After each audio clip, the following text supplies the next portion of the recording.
The mountains have lost one of their greatest philanthropists. Adelaide Key. She died Wednesday after battling cancer. News 13's Cheryl Barber joins us. And Cheryl, she spent her life and her fortune helping people. And that's the focus of the Mission Rathbun house, where families of cancer patients stay for free while their loved ones receive treatment. It's just one example of the joy she had helping people get through tough times. When I was a kid, I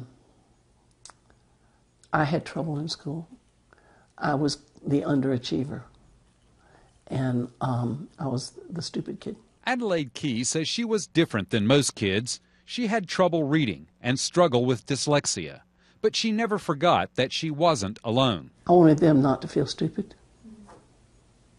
not for people not to put them down, because it's not something they can help, and you can learn to live with it, you know. So I started the Key School, and I'm proud of it. 68,711. Nice. 18 years later, children at the Key Learning Center learned to live without it, to figure it out, to overcome a condition, just as Adelaide did. I think they're generous and they're very helpful, and they help a lot of kids learn how to divide words and help them get through hard parts. I think Adelaide carried that part of her that she felt like she never quite conquered the reading. She never quite conquered.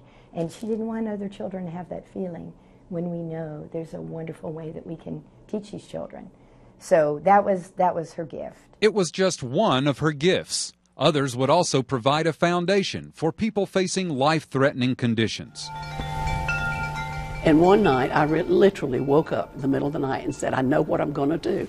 I'm going to build a house. She decided that she didn't want anybody to ever have to go through what she went through with the traveling. Again, Adelaide chose to fix a problem she encountered, this time while receiving her own cancer treatments. She built a place for people to stay for free while loved ones are in the hospital.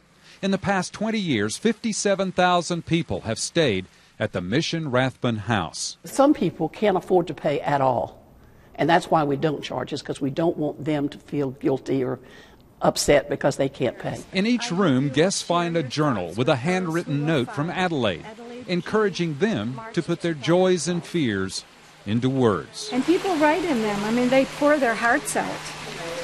Volumes and volumes of these thoughts and prayers, and they're just extraordinary to read them.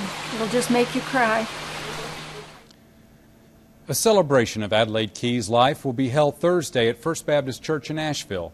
She was 78 years old.